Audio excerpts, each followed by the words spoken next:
모두 다 갖고 싶습니다.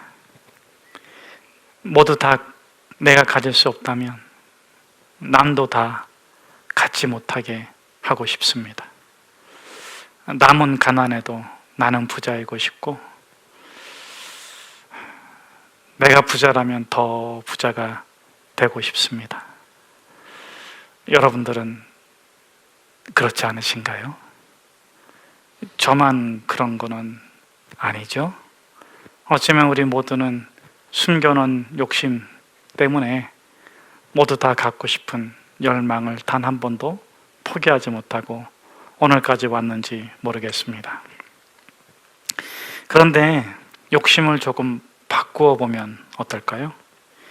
다 갖고 싶다를 다시 갖고 싶다, 모두 갖고 싶다를 필요할 때 꼭 있으면 좋겠다.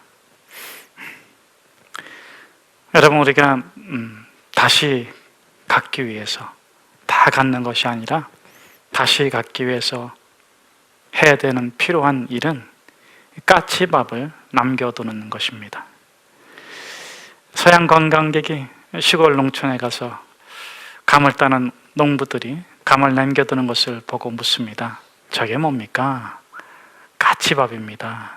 근데 왜 이렇게 많이 남겨두십니까? 우리 마을이 몇 년 전에 아주 고생했어요. 감값이 높아가지고 다 따버렸더니 그 다음에 감이 제대로 열리지 못하고 다 병이 들었습니다. 알아보니 까치가 까치밥만 먹는 게 아니고 해충의 알들을 다 먹어치우는데 그게 너무 많이 부화해가지고 감이 다 감농사가 망가진 겁니다. 그래서 그 마을은, 그 시골은 그 다음부터 까치밥을 넉넉히 남겨둔다고 합니다. 우리는 무엇을 하든지 이윤을 극대화하는 데 적합화되어 있습니다. 우리가 배우는 모든 것은 얻을 수 있을 때, 기회 있을 때, 취할 수 있을 때 다 취해라. 극대화하는 것이 최고다. 그렇게 우리가 배워온 까닭이 아니겠습니까?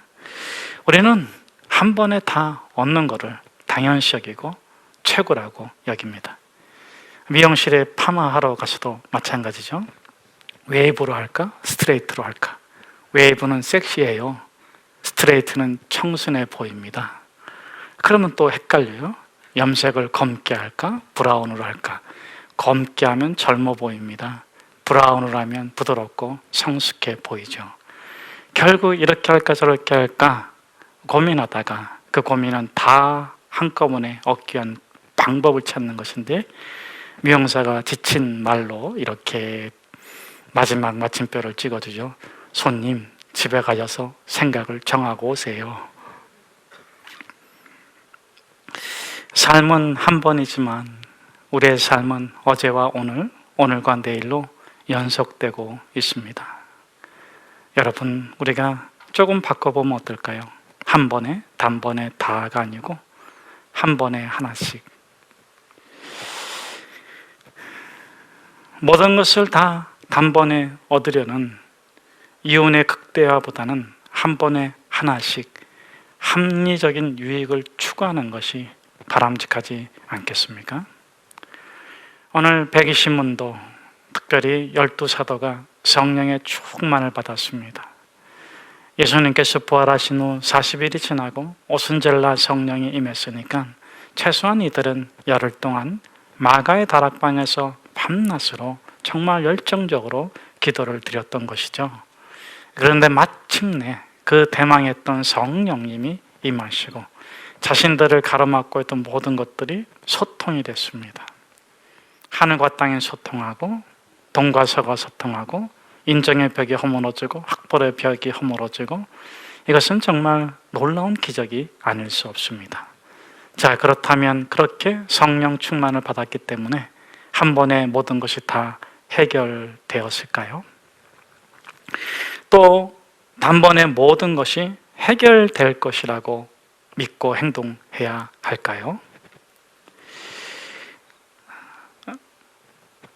한 번에, 단번에 영원히 해결하시는 분은 하나님 한 분이십니다. 하나님께서 죄에 대해서, 구원에 대해서, 의에 대해서 한 번에 영원히 예수 그리스도를 통해서 해결하였습니다. 당신의 죄는 더 이상 없습니다. 모든 죄는 사함받으셨습니다. 영원히 사함받으셨습니다. 당신은 영원히 구원받았습니다. 당신은 영원히 의롭습니다. 그것은 이제 더 이상 할 필요도 없고 재차 물을 필요도 없는 하나님께서 단번에 영원히 당신을 위해서 이루신 것입니다. 그러나 여러분, 우리 인간은 단번에 한 번에 모든 것을 다 하는 존재가 아닙니다. 우리 인간은 성령 충만을 받았다고 해도 여전히 문제 가운데 있습니다. 과거의 문제, 현재의 문제, 그리고 또 미래에도 문제가 있을 것입니다. 그렇다면 성령 충만을 받은 사람과 성령 충만을 받지 못한 사람의 차이는 무엇입니까? 오늘 우리는 그 놀라운 차이를 이 베드로를 중심으로 한 12사도 120 문도들에게서 보는데, 그들이 문제를 대하는 방식이 바뀌었다는 것입니다. 첫째는 문제를 기회로 삼기 위해서 냉정한 대화를 시작했다는 것입니다. 여러분, 문제 앞에서 베드로는 어떤 사람이었습니까? 허세를 부리는 사람이었습니다. 그런데 상대의 문제가, 대면한 문제가 자기의 힘보다 클 때는 도망쳤습니다. 숨었습니다. 죄송하지만 벗들을 욕하고 스승을 부인하면서까지 그 문제로부터 도망쳤었습니다.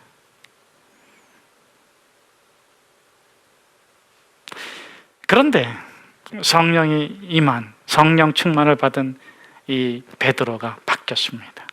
어떻게 바뀌었습니까? 자신의 힘을 의지하지 않기 시작합니다.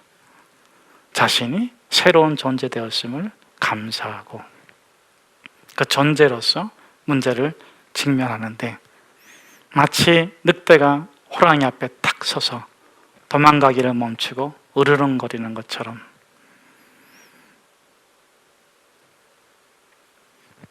너가 나보다 힘은 세지만 나도 더 이상 너를 피해 도망가지 않을 거야. 나는 내 생명의 말을 너한테 꼭 전할 거야. 마치 늑대가 호랑이 앞에서 으르렁거리는 것처럼 담대하게 복음을 전합니다. 여러분, 왜 십자가 앞에서 베드로가 도망갔습니까? 큰 위협 앞에서 고집하고 진리를 말하고 예수를 말하면 어려움을 겪으니까. 그런데 여러분, 예수님을 십자가에 달지 못하게 하는 것보다 더 유대인들이 무서워하고 분노하고 싫어하는 것이 예수님께서 부활하셨다. 이것은 어쩌면 베드로가 더 큰 위협과 어려움에 직면했지만 그는 이제 냉정한 대화를 합니다.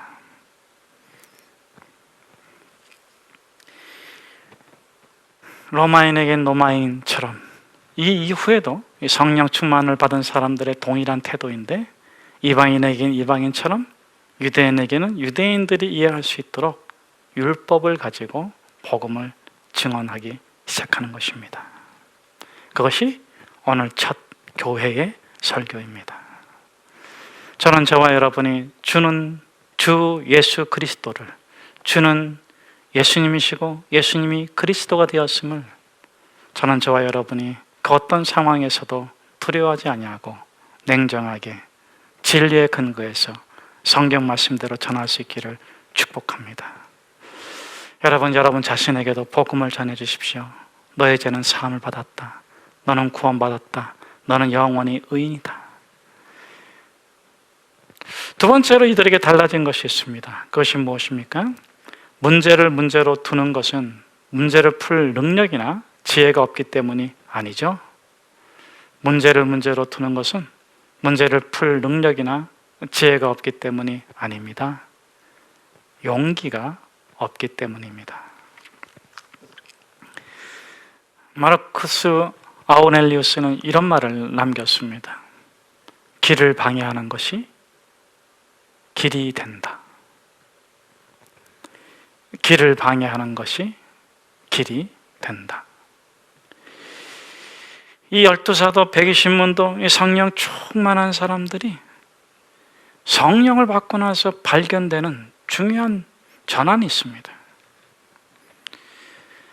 도망치고 숨던 자들이 대단히 담대하고 용감해졌다는 것입니다.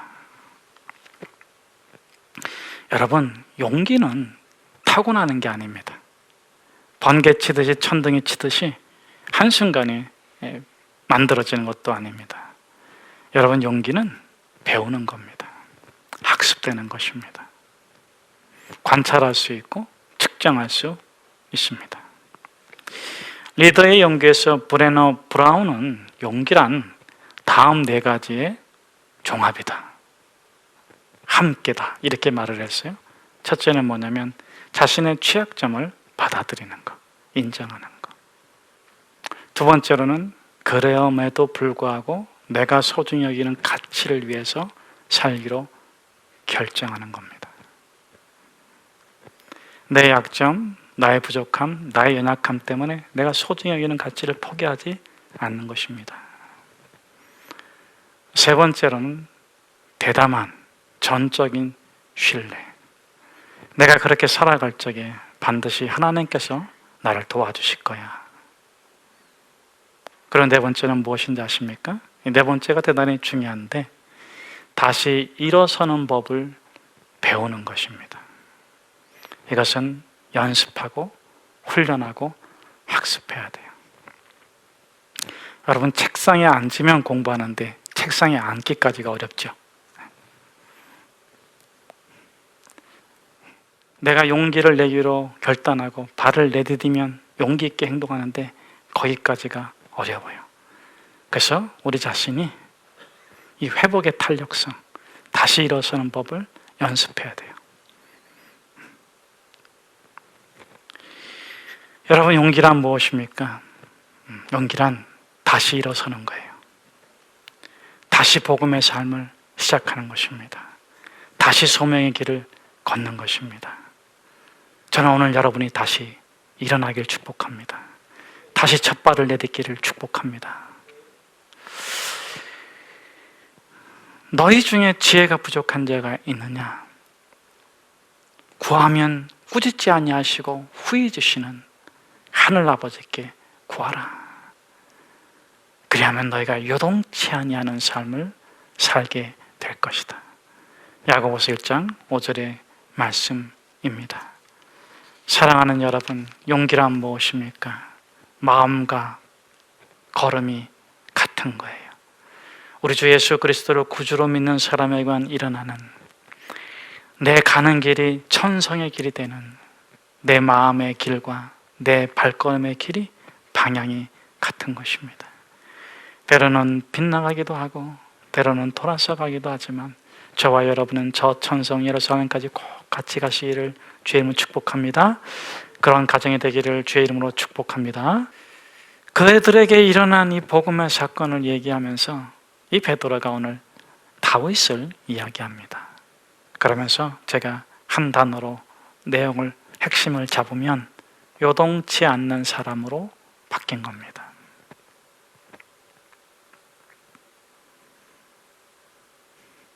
여러분은 어떻습니까? 업다운이 심하십니까? 좌우로 많이 흔들리십니까? 저는 여러분이 성경을 매일매일 묵상하기를 축복합니다. 기도하시기를 축복합니다. 성령의 임재를 받으시기를 축복합니다. 그러면 그 마음이 요동치 않아요. 요동치 않는다는 것은 무엇인가? 다시 복음으로 돌아간다. 다시 진리 위에 선다. 자, 그러면 이 다윗을 요동하게 한 것이 어떤 것들이었을까? 6가지가 있는데 그 6가지는 오늘 우리에게도 동일하게 반복되는 것으로 볼 수 있습니다. 첫째, 가족. 둘째, 골리앗. 셋째, 사울. 넷째, 밧세바. 다섯째, 압살롬. 여섯째, 성전 건축입니다. 첫째, 여러분의 가정은 여러분들을 편안을 주십니까? 여러분들을 안전케 해줍니까? 아니면 여러분들을 요동치게 만듭니까? 다윗에게 있어서 가족은 외면이었어요. 외로움이었어요. 가족이라는 게 뭡니까? 가족이라는 게 뭐예요? 여러분, 왜 미운데도 같은 이불 덮고 잡니까? 외롭지 않으려고. 왜 같은 울타리에서 삽니까? 외로운 게 더 싫으니까. 물론 관계가 좋다면 더 좋겠죠. 그런데 다윗은 홀로 밤중에 양치고 있었어요. 막내가. 사무엘이 왔을 때도 부르지 않았어요. 아들 취급도 못 당했어요. 너희 아들이 다 있느냐? 그래서 저게 아버지가 다 있다고 얘기한 거예요. 예? 거기에 이어져서 하나가 더 있긴 있는데 여기 없는 놈이 있긴 있는데 만일 여러분들이 그렇다면 어떻게 되겠습니까? 우리가 속한 집단 또는 공동체, 직장도 마찬가지예요. 우리가 둘 이상 모인 그 어느 곳에서든지 항상 외로움의 문제가 있어요. 여러분, 그 외로움의 문제를, 그것으로 인해서 여러분의 마음이 요동치지 않기를 부탁드립니다. 그럼 어떻게 될까요? 다윗은 찬양했습니다. 여러분, 뜨겁게 찬양하십시오. 여러분, 마음껏 찬양하십시오. 저는 여러분의 머릿속에서 찬양이 24시간 끊어지지 않기를 축복합니다. 여러분의 찬양이 내면 속에서 끊임없이 흐르기를 축복합니다. 그것이 하나님의 임재입니다. 여러분, 우리 인간의 외로움을 인간적으로 해결하려고 하면 반드시 타락하게 되어 있어요. 하나님의 임재를 통해서 영적인 방법으로 해결하시기를 축복합니다. 하나님만이 여러분을 영원히 참되고 의롭고 그렇게 살아가도록 축복해 주세요. 여러분이 하나님의 임재 가운데 있으면 여러분이 거룩한 고독으로 여러분의 자신을 바르게 위로할 뿐만 아니라 외로움의 유혹에서 빠져들지 않고 또 외로운 사람들을 건강하게 인도해 줄 수 있습니다. 소경은 소경을 인도하지 못합니다. 그러나 눈뜬 사람, 자신의 외로움을 영적 임재로 해결한 사람은 외로운 자들이 올바르게 설 수 있도록 도와주는 것입니다. 두 번째로 골리앗. 골리앗은 무엇입니까? 두려움. 여러분을 두렵게 하는 골리앗이 반드시 있을 거예요. 그 두려움 때문에 불안하거나 숨거나 도망가거나 때로는 허세를 부리면서 살고 있다면 우리는 참 불행한 사람입니다. 여러분, 골리앗을 피해서 도망갈 수 있는 데는 아무 데도 없어요. 허세를 부린다고 해서 이길 수 있는 것도 아닙니다. 그러면 다윗은 어떻게 골리앗을 극복했습니까? 다윗은 이렇게 말하죠. 너는 칼과 단창으로 내게 오거니와 너는 힘과 세력으로 내게 오거니와 나는 만군의 여호와의 이름으로 너에게 나간다. 여러분, 그 만군의 여호와의 이름이 당신의 가슴에 새겨지기를 축복합니다. 기도하십시오. 언제까지? 당신의 마음에 평안이 찾아올 때까지. 그 평안으로 나가시기를 축복합니다. 이 다윗은 골리앗 앞에서 기도하고 그 두려움을 평안으로 바꿨어요. 세 번째, 사울은 무엇입니까? 사울 원수. 여러분, 원수 없는 사람 한번 손 들어보세요. 다 원수가 있으시군요. 옛날에 그 낱말 맞추기에서 할머니하고 할아버지가 나왔는데 낱말 맞추는 단어가 이제 그 할아버지는 못 보고 할머니만 보는데 그 단어가 그거에 평생 원수의 평생 원수. 그러니까 할머니가 할아버지한테 그러는 거예요. 당신하고 나 사이 네 글자. 그런데 못 맞췄어. 근데 할머니는 너무 당연하게 할아버지가 금방 맞출 줄 알고 아마 평소대로 했으면 맞췄을 텐데 할아버지가 좀 더 긴장해서 여러분, 원수는 상대방에 있지 않아요. 나에게 있는 거예요. 여러분, 원수는 하나님께 위탁하세요. 다윗은 하나님께 맡겨버렸잖아요. 하나님을 신뢰하면 원수가 없어져. 왜 원수라고 여겨요? 그 사람이 나를 불행하게 여긴다. 그 사람이 나를 아프게 한다. 그 사람이 나에게 고통을 준다. 그 사람이 있으면 내가 원하는 걸 못한다고 여기니까 원수잖아. 그 사람이 당신이 원하는 걸 하게 해주십니까? 그 사람이 당신에게 행복을 주는 사람입니까? 그 사람이 당신에게 소원을 이루어주시는 사람입니까? 그러면 그 사람이 당신에게는 우상이요, 하나님이요, 그 이름을 원수라고 부를 뿐입니다. 당신은 누구를 신뢰합니까? 아멘. 그분이 당신 행복이 되는 줄로 믿습니다. 그분이 당신을 축복해 주는 줄로 믿습니다. 그분이 당신 은혜를 주는 줄로 믿습니다. 그분이 당신을 인도해 주시는 줄로 믿습니다. 네 번째는 밧세바. 밧세바는 무엇입니까? 유혹, 미혹. 다윗은 어떻게 그 유혹과 미혹을 이겼습니까? 회개함으로. 여러분, 회개하세요. 자주 회개하세요. 내일 또 할 텐데 뭐 오늘 회개 그러지 마시고 그때마다 회개하세요. 그때마다 회복하세요. 다섯 번째, 압살롬. 압살롬은 뭐라 그랬어요? 가시. 그냥 아픈 가시. 우리의 삶에는 압살롬이 살아있어도 죽어도 가시야. 여러분, 다윗이 압살롬이 죽은 후에는 더 아팠을까요? 덜 아팠을까요? 저는 그렇게 생각해요. 더 아팠을 거다. 아이고, 압살롬아. 압살롬아, 압살롬아. 차라리 살아있으면 덜 아팠을 것 같아. 죽어서 더 아파. 그러니까 압살롬이란 존재, 가시란 존재는 그냥 있는 거예요. 그럼 어떡해요? 그냥 어떡하냐고요? 어떻게 하긴 뭘 어떻게 해요? 그냥 뭐 참고 살아야죠. 여러분, 참고 삽시다.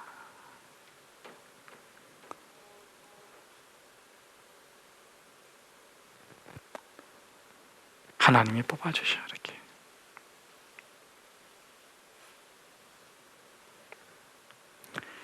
중요한 것은 참기로 결정하는 순간 덜 아프고 더 이상 아프지 않게 된다. 여섯 번째는 무엇입니까? 성전. 가장 원했던 것은, 이 다윗이 가장 원했던 것은 성전을 건축하는 거예요.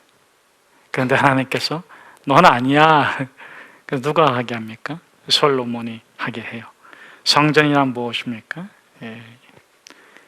그가 원하지만 할 수 없는 한계를 상징하는 거죠.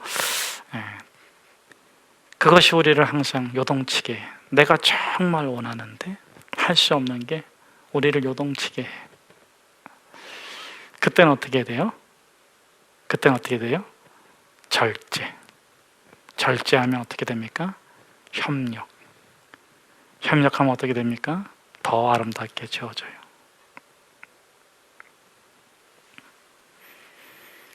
여러분, 정말 좋은 일도 때로는 하나님께서 못하게 하셔. 그때 우리가 절제하면 협력하게 하시고, 협력하면 더 아름다운 하나님의 영광이 이루어지는 것입니다. 이것이 성령의 충만을 받은 자들이 새롭게 살아가는 방식입니다. 기도하겠습니다.